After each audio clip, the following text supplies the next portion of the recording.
Yeah, I feel like the Israelis got to be feeling upset, and then this is going to put a lot of pressure on Netanyahu. It's like, whoa, good job, buddy. Look at the state of Israel now. Yeah, no, Um, no, it's interesting. I mean, this is this was probably their best shot. They'll never have a shot like this again, and to all appearances, they failed.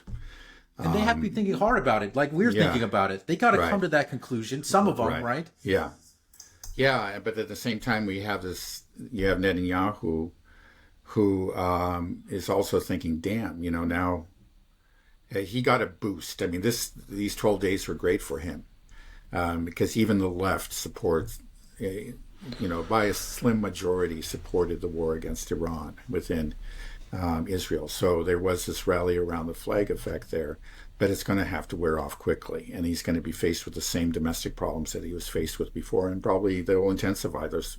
Now it seems, by and large, the Israelis are not questioning the attack on Iran, but I think as the days goes by, they will begin to, and it'll just add to Netanyahu's troubles. But that just gives again Netanyahu an incentive to attack Iran again, just recklessly. But can he? That's the big question. Can he? Right. And well, the more he attacks Iran, the more destroyed Israel becomes until the point of failure. So it's like they're just banging their heads out up against the wall with this, But Right. it Well, it seems looks like like it's that's the finally, only but thing.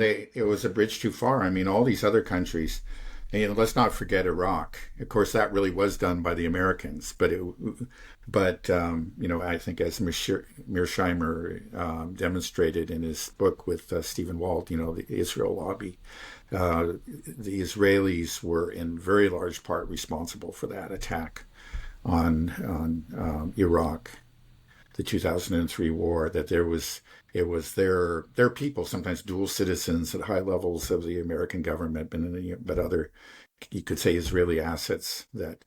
In the end, I don't think you can say that it was all the Israelis. There were Americans who are not, just Israeli assets who wanted to do this. That's clear. But the Israelis helped to bring it about, and that war was successful. And you could see the success, what it actually meant to, like, this war effort. Their planes were able to fly across Iraqi airspace unimpeded and go right up to the border with Iran and, fire their missiles from there. Now, if Iraq was still an independent country, not really under the thumb of the U.S. and Israel, that would not have been possible. So this is an interesting question. This is another thing that can happen in the long run, and is maybe to the detriment of the Israelis. Maybe Iraq will, reassert its independence. Now there are several American military bases within Iraq. But beginning, I believe, in October, the U.S. is going to start withdrawing forces from at least some of those bases, and we'll see if the Iraqis, are able to pressure, again, to reestablish their sovereignty and once again gain control of their own country. And if they do, it's that airspace is no longer going to be available to Israel and to the U.S. But that may take years. I think it's an eventuality, but it may take years. But again, that's another place where the clock is ticking, and it's ticking against Israel. Yeah, when Israel did that attack after True Promise 2, we had reports that the U.S. was doing air refueling. Do we know if the U.S. was carrying out these air refueling operations for the IDF as it was launching these air raids, or were they doing this completely? I mean, no, I know they're using intelligence maybe from us, but Yeah. for the most part, were they doing this by Yeah, themselves? that was a question that was never answered. I think a lot of people assumed that probably we had to be involved because the Israelis just don't have that capacity. But we never got clear evidence on that. We did get some evidence that actually the Germans, incredibly, were helping out the Israelis. There was I think, a German air refueling tanker that had turned on its transponder for somebody, and there it was over Iraq. And so if the Americans were not involved, it certainly appears that the Europeans were. Yeah, they were very much involved in other ways. There's no question about it. Right, definitely in the Yeah, defense. yeah. Yeah, it Well, makes me defense, wonder. yeah, but the intelligence, the intelligence the importance of that cannot be overrated. Again, the U.S. has, quite an array of satellites, of reconnaissance, intelligence gathering satellites, that Israel does not have, and so they're dependent on that intelligence that comes from the U.S. Right. Yeah, just looking at this, it's when I talk about who's the winners and the losers, it's hard to see Israel as coming anything positive coming out of this for them. Is there anything that you could say that was a potentially a win for Israel?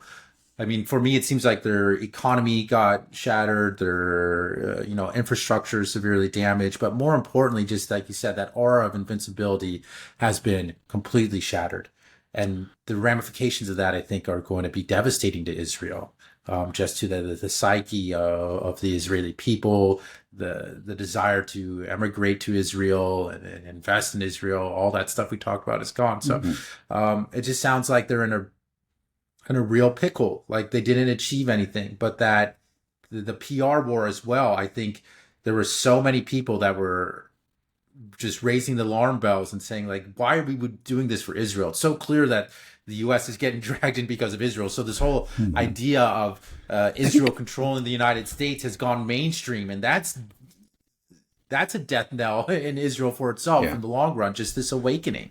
right. So just everything I look at is a disaster. But the problem is it almost seems like Israel is going to they want to lash out. It's not easy for them to, so they're going to take Right. it out on the people of Gaza. And that's what seems like what's happening. They're upset that they're not able to get their licks in and start World War III. So let's just keep on blowing up children in Gaza. Yeah, well, yeah, I don't know if I really have anything to add to that. I think you're right about that. I mean, yeah, they'll want to go back to Iran, and unless we've been lied to about the state of their military and of their stockpiles, that they simply can't. Not in the next few weeks. It'll be at least months. That's it appears to me now. Um, Again, maybe they have another trick up their sleeve. We just don't know. But it seems doubtful. I think that they, exposed their hand and in the surprise attack.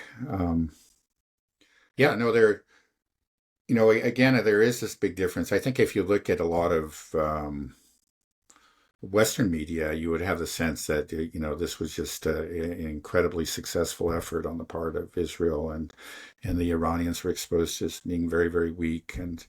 Um, but the Israelis themselves, who know what happened to their cities, and much of the world that has seen these videos and sees Iran standing and surviving this attack.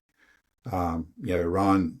The hope is that Iran would be another Syria. It wasn't, and it certainly doesn't. It's not. I guess it's not over. There are probably still those covert assets within Iran, but everything that we've seen so far is that the Iranians, even if there are going to be future assassinations, up to including the supreme leader, the Iranians will weather those attacks and will probably grow stronger. That's what we've seen so far. Okay. Well, it sounds like probably what we're looking at is we're going to see political pressure build on Netanyahu in the coming days, weeks, maybe even months, as the destruction to Israel is being laid bare to the Israeli people. And that's probably going to push Netanyahu to stay in power. What do you do? Let's Bobby Run again. Let's break the ceasefire, keep it going, right? That's his only card that Netanyahu has to play, right? If things get bad, well, time to escalate, time to invade another country, time to, do some very provocative act, right? Yeah, well, yeah, that could be what happens again. It's just that the logic of it. I guess there's this other logic, okay, that we've always talked about, is that okay, we get into a shooting war with Iran, and then we start losing, and then the U.S. has to come in, and maybe this is. I think that was always there as a plan B or plan C or something. I think there's no question, but that hasn't gone away. It's just like, yeah, that's a pretty difficult road to go down. Is to see you have your own country really pummeled, and hope. Again, you have this very mercurial, unpredictable guy, Trump. That he'll come to your aid in a big way. Um, Right. and but he may go for it. That's true. It's just like he may actually like start launching attacks or severe provocations against Iran, even knowing that they don't have the sufficient interceptors and missiles to sustain a war against them. But then bet on the fact that like when they really do have their backs against the wall, that the U.S. will come in. Now, that's a dangerous bet. It could very well work out. Unfortunately, but again, with Trump, it just may be that he'll come down like a ton of bricks on Netanyahu and say, ceasefire, man. You shouldn't have done that. Mm-hmm. And then where is Netanyahu? That could be the end of Right. his career. So these are all Right. possibilities. Just more destruction. Yeah, it's crazy. I mean, Israel is just. I mean, they're not acting in their own self-interest at all. It's just they have this obsession. I mean, they have no desire to be a normal country.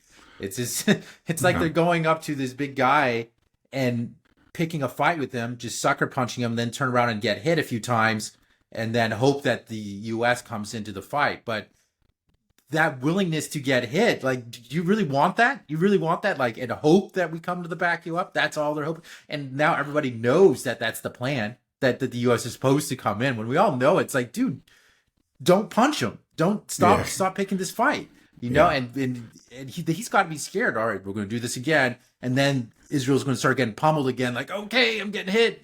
Come in and save me now, America. America's like, well, we just told you, don't punch the guy. Just stop doing it. Why do we have Right. to keep doing this Uh-huh. charade? Yeah. It's a charade. It's crazy. Yeah. No, you're right. Okay, what do you think the odds are that? Let's see. We'll talk again on Friday. What do you think the ceasefire will hold?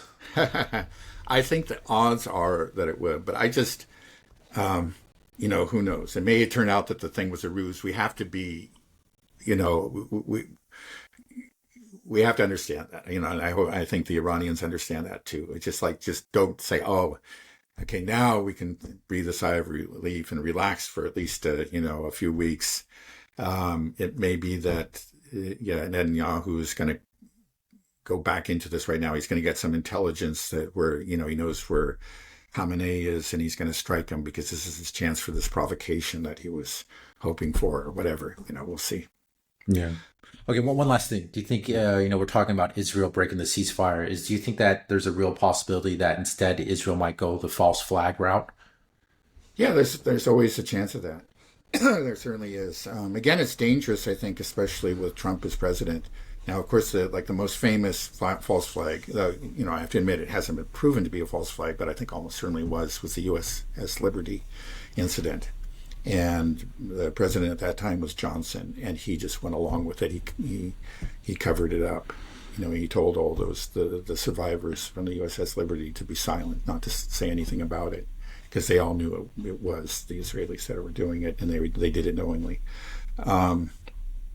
I don't think they can have the same kind of confidence that this president is going to provide them that kind of cover. I mean, that's the thing you can say for Trump. He does so many things that I absolutely hate and frankly, disgust me. But I don't think he's reliable in that way. He is more of a real person who I think will respond viscerally, emotionally to something like that if he discovers it, and will truly be angry and just may not cover for Israel. And so it would be a dangerous move on their part.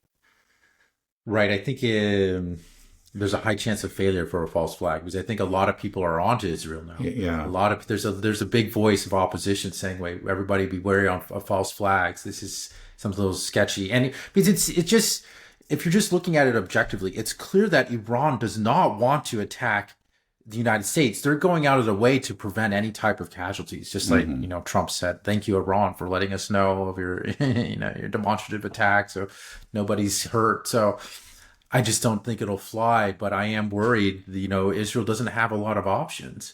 They're Yeah.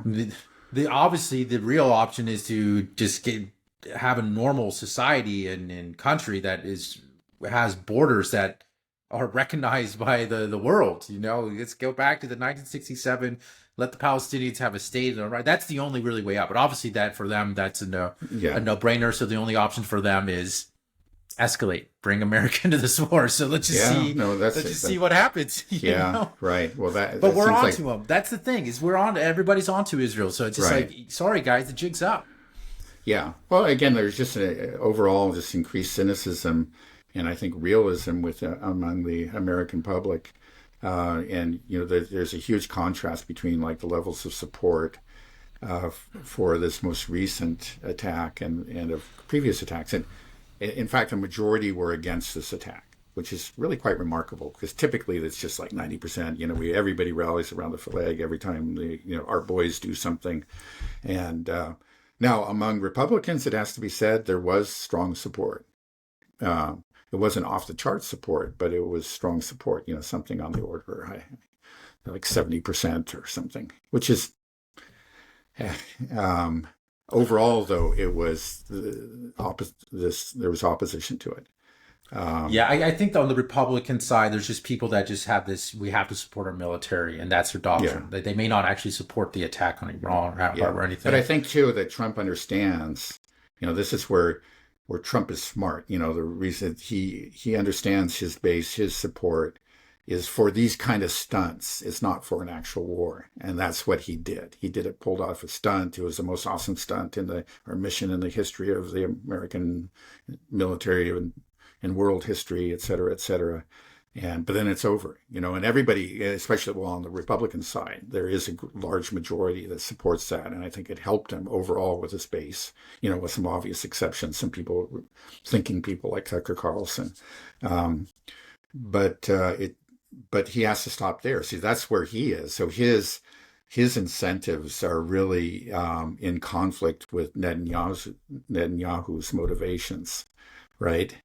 And so that makes for a very interesting thing. Again, the problem is that all those people, there's so many people that are in sync with Netanyahu. Not all of them, but a lot of people around Trump who are really on Netanyahu's team and want to see this war restarted. But I think people like J.D. Vance, sometimes it's the nature of politics. When you become part of an administration, you have to be part of the team. But I think he was probably somebody who said, okay, yeah, Trump do this, but then we just stop it there. That'll be great for you. And, we do this, we declare success and everybody will love you. And then we get out of there.